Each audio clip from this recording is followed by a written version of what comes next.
All right, everybody, we are going to go through a sample problem involving rotational motion and angular momentum. These are the numbers that were generated for me in this angular momentum problem too. But I wanted to kind of show you the general strategy so that regardless of the numbers that you have, you are able to kind of sort out what is going on with an angular momentum problem. Specifically, in this case, we have a conservation of angular momentum type of problem. So it kind of works in a similar way to the original conservation of momentum problems that were done before you started spinning everything. So in this specific example, you've got a student running. They're going to jump onto one of those merry-go-round style toys. And you need to kind of figure out how fast everything's going to spin when they stick together. So the number one thing and the number one mistake that often gets made is to envision the student, or to not envision the student as if it's a rotating object. Because, I mean, logically, you look at this student and you see them running in a straight line like this and jumping onto this spinning platform, and you're saying, well, okay, this student is running in a straight line. They're not spinning. But you kind of have to shift that frame of mind and say, okay, when that happens, you want to make sure that you can envision this the instant it starts to interact with the instant before, I should say, it starts to interact with the spinning merry-go-round here. So that means that, in fact, the student is a spinning object, and in fact, you're going to treat it as if it's a spinning point. So essentially what we're going to do is we're going to say, okay, we have a set of criteria before the collision. We have a set of criteria after the collision. And we can figure out what some of the important values are that are associated with these conditions. So the first thing I'm going to look at is, okay, what are the two objects that are in play here? Well, I've got the student and I've got my disk, which is essentially the merry-go-round. So when that happens, I'm going to find the inertia for the student. I'm going to find the rotational velocity of the student, and I'm going to find the rotational momentum of the student. When I look at the disk before the collision, I'm going to find the rotational inertia of the disk. I'm going to find the angular rotational velocity of the disk and its rotational or angular momentum. Now, what's going to happen after they collide together is that the student's going to stick to this disk. So afterwards, we only have one object. We have the student and the disk connected together. Boom. So they have only one rotational inertia, they have only one rotational velocity, and they have one rotational momentum. And so when I'm looking at the student and the disk, since I have two, I also want to say, okay, well, what's the total momentum of this beforehand? And I know that this total momentum before the two objects collide is the same as the total after the objects collide.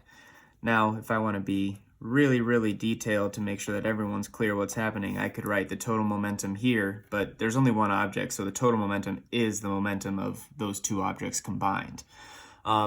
So let's start to calculate some of the values associated with this. Now I have my student here, and it has a rotational inertia that can be found by using mr squared. So the mass of the student, so I'm going to do this work up here. So I've got 80 kilograms. And now this is where it gets a little bit tricky, because there's a given value here that's 1.8 meters. And it might be tempting to say, okay, well, it's mr squared. It says radius is 1.8 meters, so I'm going to plug in 1.8 there. Be careful about that, because this is its own point object spinning about this center of rotation, And in the problem that I was given, the number that I got was 1 meter away from that center or axis of rotation. It is not the radius of the merry-go-round, it is the distance away from the axis of rotation. So it's really just 1 meter for me. So my rotational inertia here is 80 kilogram meters squared. So I'm going to write that down here. 80 kilogram meters squared. If I want to find the rotational inertia of the disk, I can simply do 1/2 mr squared, because this is a solid disk. And so that's going to become 1/2. The mass of the disk is 115 kilograms. And the radius of the disk itself, because this is now talking about the whole entire disk, that is 1.8 meters. And when I do that, I get 186.3 kilogram meters squared. So this is 186.3 kilogram meters squared. Boom. Now, let's just do the disk real quick, because the rest of these values are easy. The disk is at rest. It has 0 angular velocity, so it has 0 angular momentum. But the student is running 3 meters per second. Now again, that is a straight line value. And if I'm trying to go between my linear velocity and my angular velocity, I have to say, okay, well, if v is 3 meters per second, I know that omega is v over r. Luckily, my radius in this case is 1 meter, and again, this is the distance from the student to the center or axis of rotation. So it's just 3 meters per second divided by 1 meter. So that is going to become 3 radians per second. So now I have my inertia, I have my omega, and I can find my momentum, because momentum is inertia times angular velocity. So that becomes 240. And the unit of this is a little bit tricky, kilogram meter squared per second. Now, if this is 240 and this is 0, that means my total is 240. And I know that because there are no outside forces acting on this system, that my momentum before the collision has to equal my momentum after the collision. Therefore, I can say this is 240. Now, my inertia of the student plus the disk. Well, it's both of these objects, so both of their inertias are in play. So I simply add them together. It becomes 266.3. Now that I have my momentum and I have my inertia, I know that momentum is I omega.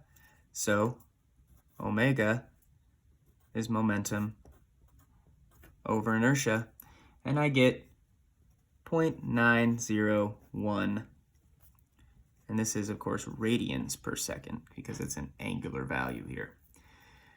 Now this last section here, it asks for it in rotations per minute, and you always want to make sure you're paying close attention to the units that are either given to the problem or that they're asking for at the end, because a radian per second is a different unit than a rotation per minute. So what we need to do is do a little conversion here. So I'm just going to do that right down here. It becomes 0.901, and I'm going to write it so that it becomes clear how I'm going to do this conversion. Radians per second, boom. I know that there are 60 seconds in 1 minute. So now I've gotten rid of my seconds, and I have minutes on the bottom, and that's what I want, rotations per minute. But I have radians, and I need to get to rotations. So there are 2 pi radians in 1 rotation. And when you take this, you multiply by 60, divide by 2 pi, you get 8.6 rotations per minute. So there's how I went about solving for all the values associated with this problem. And again, the key things to remember: Even though this object is running in a straight line, we're going to treat it as a point object spinning in a circle because it's about to interact with a rotating object. And then remember, law of conservation of momentum still applies when something's spinning. So your total momentum before and your total momentum after should be the same, and you can use that as kind of the clue to the bridge between these two parts of the problem. And then lastly, something that applies regardless of what unit you're in, the units in the, no pun intended there, the units that you're using are important. You want to pay attention to what it's asking for or what units you have been given. I hope this helps.